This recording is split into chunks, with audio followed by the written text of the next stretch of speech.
Namaskar.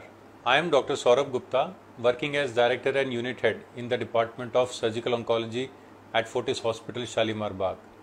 जैसा कि आप सब जानते हैं, अक्टूबर को ब्रेस्ट कैंसर अवेयरनेस मंथ की तरह मनाया जाता है।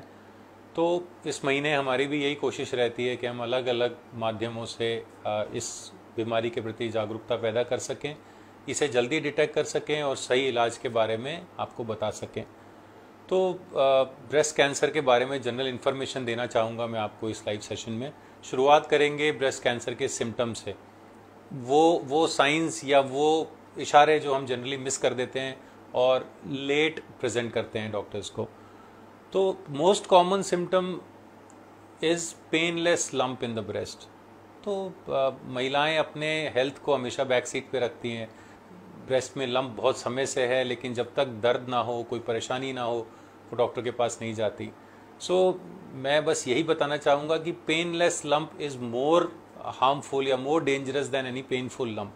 दर्द हो रहा है तो वो इन्फेक्शन भी हो सकता है, पस भी हो सकता है, लेकिन जो दर्द नहीं कर रहे ऐसी गांठों के प्रति हमें ज़्यादा सचेत रहने की ज़रूरत है। दूसरा कॉमन सिम्टम वही लंप, वही पेनलेस लंप एक्जिला में, बगल में गांठों का आ जाना, या फिर निपल का रिट्रैक्शन, निपल से डिस्चार्ज होना, चाहे वो ब्लडी रेड डिस्चार्ज हो या ब्राउनिश ग्रीनिश डिस्चार्ज हो, निपल से पानी आना भी ब्रेस्ट कैंसर का साइन हो सकता है। अगला कॉमन सिम्टम होता है स्किन पे कोई अल्सर हो जाना या स्किन में सूजन, रेडनेस आ जाना। और इसके अलावा ब्रेस्ट कैंसर में यूजुअली अगर वो शरीर में फैल गया है तो बैक एक हो सकता है, अगर बोन्स में पहुंच गई है बीमारी, लंग्स में पहुंच गई है तो सांस में तकलीफ हो सकती है, लिवर में आने से जॉन्डिस, पीलिया, भूख नया लगना हो सकता है, ब्रेन में पहुंच जाए तो चक्कर आना, सर दर्द, कन्वल्जन्स या सीजर्स आना भी हो सकता है। कभी कभी स्किन पर ऑरेंज के संतरे के छिलके के जैसे दाने, उसको हम प्यूडी ऑरेंज या ऑरेंज पील अपीयरेंस भी बोलते हैं, वो भी एक लोकली एडवांस ब्रेस्ट कैंसर का साइन है। इन चीज़ों को अगर हम थोड़ा ध्यान रखें और जल्दी दिखाएं तो शायद हम जल्दी पकड़ पाएँ। पकड़ने की बात करें तो क्या क्या टेस्ट किए जाने चाहिए जिससे हम ब्रेस्ट कैंसर को डायग्नोज कर सकें। तो एक मिसकंसेप्शन अगेन हमारा यहाँ पे होता है कि मेरे तो सभी ब्लड टेस्ट नॉर्मल आए हैं, कैंसर तो हो ही नहीं सकता। तो ब्लड टेस्ट कैंसर्स के डायग्नोसिस के लिए बिल्कुल नहीं होते। ब्लड टेस्ट आपकी जनरल वेलबींग के लिए कराते हैं हम लोग। डायग्नोसिस के लिए सबसे कॉमन या बेसिक टेस्ट है इमेजिंग, चाहे वो अल्ट्रासाउंड हो, चाहे मेमोग्राम हो, कभी कभी एमआरआई भी कराया जाता है ब्रेस्ट का। इन टेस्ट में अगर कोई गांठ दिख रही है जो देखने से कैंसर जैसी लग रही है तो उसको कंफर्म करने के लिए एफएनएसी टेस्ट या biopsy, true cut biopsy test किया जाता है। अगेन बायोप्सी का नाम लेते ही हम घबरा जाते हैं कि नहीं बायोप्सी करेंगे तो फैल जाएगा, बायोप्सी नहीं करनी, ट्यूमर को नहीं छेड़ना। तो ये भी एक मिथ है। जब तक हम बायोप्सी या एफएनएसी करके डायग्नोज नहीं करेंगे तो इलाज कैसे करेंगे। ट्रू कट बायोप्सी ही एकमात्र कन्फर्मेटरी टेस्ट है जो हमें ये बता पाता है कि ये गांठ कैंसर की है। इसके अलावा और जो टेस्ट्स हैं जैसे कि पेट स्कैन, वो भी कैंसर डायग्नोसिस होने के बाद कराए जाते हैं कि भाई बीमारी शरीर में फैल तो नहीं रही है। तो PET scan, biopsy test, mammography, ये मोस्ट कॉमन टेस्ट हैं जिससे हमें कैंसर के बारे में पता लगता है, उसकी स्टेजिंग का पता लगता है और आगे उसके इलाज के बारे में पता लगता है।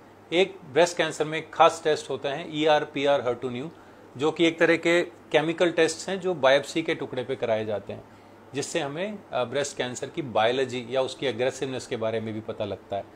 तो जब ये सारे टेस्ट हो जाएं तब नंबर आता है कि इलाज क्या किया जाए। इलाज ब्रेस्ट कैंसर या फॉर दैट मैटर किसी भी कैंसर में मोस्ट कॉमन इलाज सर्जरी, रेडिएशन और कीमोथेरेपी होता है। यही 3 ऑप्शंस हमारे पास ब्रेस्ट में भी हैं।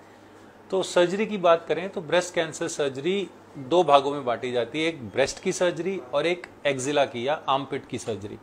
ब्रेस्ट की सर्जरी अगेन 2 तरह से किया जा सकता है, या तो पूरी ब्रेस्ट निकालें जिसको हम MRM या मॉडिफाइड रेडिकल मैस्टेक्टमी कहते हैं, और ब्रेस्ट बचाएं तो ब्रेस्ट कंजर्विंग सर्जरी कहते हैं। सिमिलरली एक्जिला में से अगर सारी गांठें निकालें तो उसको एक्जिलरी लिम्फ नोड डिसेक्शन कहते हैं, और अगर 1 या 2 गांठ निकाल के चेक करें तो उसको सेंटिनल लिम्फ नोड बायोप्सी कहते हैं। ब्रेस्ट कैंसर की सर्जरी के बहुत ऑप्शंस हैं। हम ब्रेस्ट अगर बचाते हैं तो उसको रिकंस्ट्रक्ट भी कर सकते हैं ताकि उसकी सिमेट्री बनी रहे। हमारे पास बहुत सारे लोकल फ्लैप्स प्लास्टिक सर्जरी के ऑप्शंस हैं, इवन पूरी ब्रेस्ट निकालने के बाद भी शरीर के दूसरे हिस्सों से हम फ्लैप लेके ब्रेस्ट को बना भी सकते हैं। डायफ फ्लैप है, ट्रैम फ्लैप है, फ्री एलडी फ्लैप्स हैं। तो there are many options breast reconstruction के। इवन निपल रिकंस्ट्रक्शन के ऑप्शंस हैं। अर्ली ब्रेस्ट कैंसर में हम स्किन स्पेयरिंग मैस्टेक्टमी कर सकते हैं, हम स्किन बचा लें, नीचे से सिर्फ ब्रेस्ट टिश्यू निकाल दें, ब्रेस्ट इम्प्लांट डाल दें ताकि विजिबली ब्रेस्ट का कंटूर बना रहे। सो बहुत सारे ऑप्शंस हैं, हमें बिल्कुल भी घबराने की ज़रूरत नहीं है कि सर्जरी के बाद आपकी बॉडी इमेज में कोई फ़र्क आएगा। मैंने सेंटिनल लिम्फ नोड बायोप्सी की बात की थी, इस पर थोड़ा सा आपको और बताना चाहूँगा। सेंटिनल का मतलब होता है फर्स्ट नोड। तो अगर हम किसी डाई की मदद से वो फर्स्ट नोड आइडेंटिफाई कर लें बगल में, और उस नोड को हम सर्जरी के दौरान टेस्ट करा लेते हैं, अगर वो नेगेटिव है तो बाकी के लिम्फ नोड्स को निकालने की ज़रूरत नहीं होती, जिससे हम हाथों में आने वाली सूजन को रोक सकते हैं, सिग्निफिकेंटली कम कर सकते हैं। तो सर्जिकल फील्ड्स में काफ़ी एडवांसमेंट हुई है, लेकिन सर्जरी के बाद ज़्यादातर ब्रेस्ट कैंसर्स में कीमो की ज़रूरत पड़ती है। कीमो का नाम सुनते ही हमें लगता है कि बहुत पेनफुल होगी या बाल तो चले जाएंगे, कीमो टॉलरेट नहीं कर पाएंगे। तो हेयर लॉस की बात करूँ तो वी हैव कूल कैप्स और ऐसे बहुत सारे ऑप्शंस हैं जिनको पहन के आप स्कैल्प को ठंडा रख सकते हैं, जिसके कारण टेम्परेचर कम रहता है। तो ब्रेस्ट की कीमोथेरेपी से हेयर लॉस थोड़ा कम हो जाता है। तो हम हेयर लॉस को कंट्रोल कर सकते हैं, थोड़ा बहुत होता है, लेकिन माइंड यू कीमोथेरेपी ख़त्म होने के 6 महीने के अंदर आपके बाल उतने ही अच्छे वापस भी आ जाते हैं। So this hair loss is not at all permanent. Painful या टॉलरेट नहीं होना, ये सब एग्जैजरेशन है। मैंने तो यहाँ तक सुना है कि कीमोथेरेपी सांप का जहर होता है, तो इस तरह के मिसकंसेप्शंस हैं। डेफिनेटली टॉलरेट करना थोड़ा मुश्किल है। पहली 1-2 साइकिल कीमोथेरेपी में बॉडी वीकनेस, नोजिया, भूख नहीं लगना, जी मचलाना ऐसा होता है, बट ज़रूरी है एंड पेशेंट्स कीमोथेरेपी पूरी कर पाते हैं। सो ना सिर्फ कीमोथेरेपी, इस फील्ड में भी एडवांसमेंट्स हैं हमारे पास। टारगेटेड थेरेपी, इम्यूनोथेरेपी, ऐसे बहुत सारे ऑप्शंस हैं जहां कई बार सिर्फ टैबलेट की मदद से भी हम इसके प्रोग्रेशन को कंट्रोल कर पाते हैं। और ऐसा नहीं है कि कीमोथेरेपी देना है तो एडवांस्ड कैंसर ही होगा। इवन एडवांस कैंसर्स में भी बहुत सालों तक डिजीज़ को कंट्रोल किया जा सकता है और लॉन्गेविटी बढ़ाई जा सकती है। तीसरा ऑप्शन रेडिएशन। इसमें भी लोगों को लगता है रेडिएशन से तो जल जाएंगे या ये तो पूरा हमारी स्किन को ख़राब कर देगा। सो यस, कुछ टेम्प्ररी रेडिएशन के इफ़ेक्ट्स आते हैं कई बार स्किन पे, but it all depends on what type of radiation या कौन सी रेडिएशन मशीन या किस टेक्निक से आपको रेडिएशन दिया जा रहा है। रेडिएशन की टेक्निक्स में भी बहुत सारे एडवांसमेंट्स हैं। लेफ़्ट या राइट साइड की ब्रेस्ट में भी फ़र्क है रेडिएशन देने में, बिकॉज लेफ़्ट साइड में यहाँ हार्ट भी होता है, तो रेडिएशन देते समय इस चीज़ का ध्यान रखते हैं कि रेडिएशन डोसेज हार्ट को तो नहीं जा रही, कार्डियोटॉक्सिसिटी तो नहीं हो रही। इसके लिए भी टेक्निक है DIBH, deep inspiration breath holding. हम सांस लंबी लेके अगर 1 सेकंड के लिए रोक लें और उस समय रेडिएशन दिया जाए तो हार्ट और रिब केज के बीच में लंग आ जाता है, हार्ट को डोज कम जाती है। अगेन एक और टेक्निक है एक्सीलरेटेड पार्शियल ब्रेस्ट इरेडिएशन, जिसमें हम 4 हफ्ते की रेडिएशन सिर्फ 4 दिन में पूरी कर सकते हैं। कुछ रेडिएशन कैथेटर्स डाल के उस रेडिएशन को 4 दिन में ख़त्म किया जा सकता है। तो सर्जरी, सपोज आपकी 1 तारीख को सर्जरी हुई, 4 दिन 5 तारीख को आपकी रेडिएशन भी ख़त्म हो गई।